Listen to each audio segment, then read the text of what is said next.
와, 어제죠, 어제. 그죠? 고위공직자 범죄수사처 설치 부반이 국회 본회의를 통과를 했습니다. 이제 검찰도 경찰도 아닌 그 위에 옥상옥으로 군림하는 새로운 조직이 탄생하게 된 거죠. 문제는 국회에서 대화와 타협이 없다는 거예요. 그냥 일방적으로 무조건 밀어붙인다는 겁니다. 내년도 예산안도 그렇게 밀어붙였죠. 선거법도 그렇게 밀어붙였습니다. 이번에는 공수처법마저도 그냥 줄줄이 밀어붙여서 강행 처리를 했어요. 어제 6시인가요? 예. 재석이니까 177명이 참석을 했어요. 찬성 160표, 반대 14표, 기권 3표로 공수처 설치 법안을 통과를 시켰습니다. 이 공수처 설치 법안이 옥상옥이라고 이야기했잖아요. 예, 지금 경찰도 있고 검찰도 있는데 그 위에 하나의 어떤 조직이, 그것도 무소불위의 권력이 하나 탄생한다는 겁니다. 앞으로 공수처는요, 고위공직자 비위 사건을 주로 수사를 하게 되는데 이 수사의 우선권은요, 경찰도 검찰도 아닌 공수처가 가지게 됩니다. 게다가 검찰이나 경찰에서 고위공직자 범죄를 인지했다 이러면 즉시 공수처에 통보를 해야 하고요. 또 공수처장이 이첩을 요청하면 따라야 합니다. 대상이요?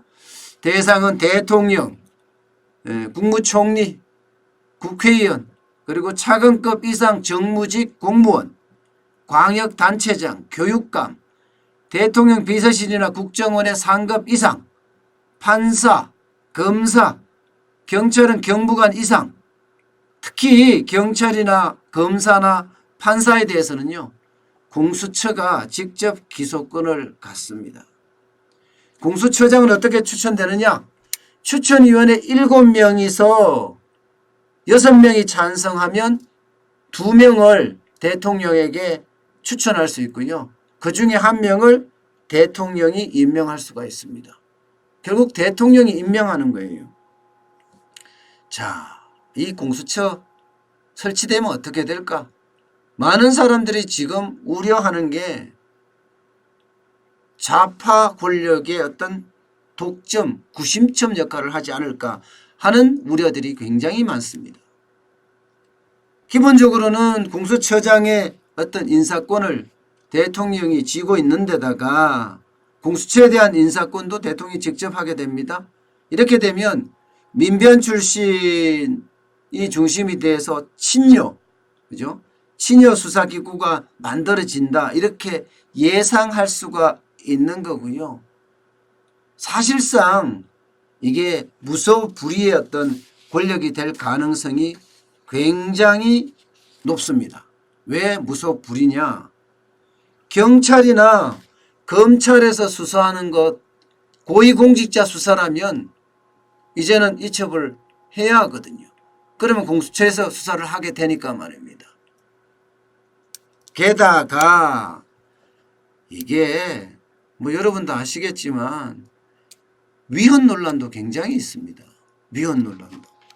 왜냐하면 공수처가 입법, 행정, 사법, 이게 민주국가의 어떤 상권 분립의 원칙인가요? 이 규정에 벗어난다는 거예요. 이 공수처는요, 입법에도 행정에도 사법에도 그 어디에도 속하지 않고요. 그러면서 책임은 전혀 지지 않습니다. 게다가 대법원 같은 헌법기관이 가질 수 있는 규칙 제정권까지 갖게 됩니다. 이 자체가 민주국가에서 정부 구성을 하는 원칙에 위배된다. 이것은 위헌이다.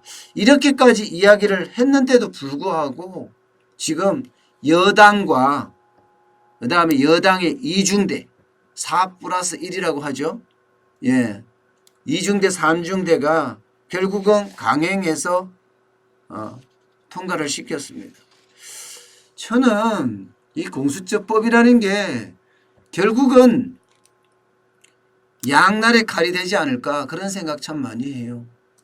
예, 문재인 정부에서 공수처가 만들어진다고 하더라도 또 다른 또 정부가 만들어지면 똑같은 그런 결과는 가져올 수 있습니다. 그래서 양날의 칼이에요. 그렇지만 지금 현재 문재인 정부에서 만들어진다는 사실이 결국은 친여 성향을 가진 사람들을 중심으로 해서 공수처가 꾸려지지 않을까 하는 우려들을 많이들 하고 있습니다. 아마 이런 부분들은 어떻게 하든 해결이 되겠지요. 또 민주주의라는 게 견제와 균형, 그죠? 그 다음에 대화와 타협이라는 원리가 있으니까 말입니다. 그렇지만 이번에 지금 국회에서 통과하는 걸 보면 참 안타깝다는 생각이 들죠. 강행 처리를 했으니까 말입니다. 기본적으로 공수처가 왜 필요할까? 저는 이런 생각을 가지고 있어요. 예. 왜냐고요? 경찰도 있고 검찰이 있습니다. 경찰이 있고 검찰이 있으면 거기에서 독립적인 수사를 할 수 있게끔 어떤 제도적으로, 그죠? 그 다음에 법으로 이렇게 만들어주면 되는 거거든요. 지금 검찰을 보면요. 여러분도 아시겠지만 울산 시장 선거 관련해서 지금 조사를 하고 있어요. 수사를. 이 말을 보면요. 울산시장이라는 분이 누굽니까? 대통령의 30년 지기 친구라고 해요. 그런데도 불구하고 조사를 하고 있잖아요. 게다가 청와대가 선거 공작에 개입했다는 이야기까지 나오고 있고 말입니다. 또 유재수 비리 사건에 대해서는 또 어떻게 하고 있습니까? 쉽게 말하면요. 제가 보기에는 살아있는 권력인데도 눈치를 보지 않고 수사를 하고 있다는 거예요. 사실 검찰 역사상 보면 이런 일이 있을까 싶을 정도로 유례가 없는 그런 수사를 지금 하고 있는 겁니다. 예. 그런데 이 검찰에 대해서 뭐 문제가 있다 이렇게 생각을 하면 제도적으로 또 법으로 막으면 됩니다. 예를 들어서 검찰 수사에 대해서도 대통령이 검사 인사에서 인사권을 손을 떼면 됩니다. 그렇게 법적으로 그리고 제도적으로 독립된 기관으로 만들면 되거든요. 그런데 여기에 그거마저도 안 된다. 아마 윤석열 검찰총장의 어떤 수사가 마음에 안 들었나? 본인들이 지명을 했는데도 불구하고 말입니다. 아마 그런 것들이 영향을 미치지 않았을까 저는 솔직히 좀 보고 있어요. 어쨌든 지금 경찰이나 검찰을 가지고도 충분히 수사권이 독립이 될 수 있고 또 기소 독점권에 대한 어떤 문제도 제도적으로 막을 수 있는 그런 어떤 장치를 만들면 될 텐데 왜 이렇게까지 하는지 참 안타까울 따름입니다. 뭐 지금 제가 민주국가에선 유례가 없다 이렇게 말씀을 드린 거는요. 민주국가라는 게 결국은 상권 분립이 뭐라 그래요? 아주 엄연하게 공존을 하는 그런 조직이잖아요. 정부 형태잖아요. 입법부, 사법부, 행정부가 각각 말입니다. 근데 공수처는 이게 입법부고 행정부고 사법부고 다 넘나들면서 모든 것을 조사한다. 이런 얘기를 이렇게 법이 만들어진 겁니다. 그러니까 이게 과연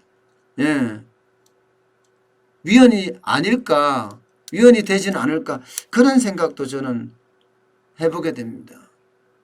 어쨌든 그래요. 이게 판을 바꿀 수 있다는 거. 제가 세상을 바꾸는 뉴스가 제 주제잖아요. 이 공수처법도 사실은 대한민국의 어떤 수사권에 대한 판을 바꾸고 있는 겁니다. 검찰이 기소를 독점하던 것을 이제는 공수처까지 이원화되는 조직이 되고요. 검찰이나 혹은 법원이나 혹은 국정원이나 청와대까지도 모두가 다 공수처가 수사를 할 수 있는 권한을 가진다고 하니까 판이 분명히 바뀌는 것은 분명합니다. 어쨌든 이 판이 바뀌는 것, 이게 우리 국민 모두에게 도움이 돼야 되는데 과연 국민에게 도움이 되는지는 다시 한번 물어볼 필요가 있을 것 같습니다.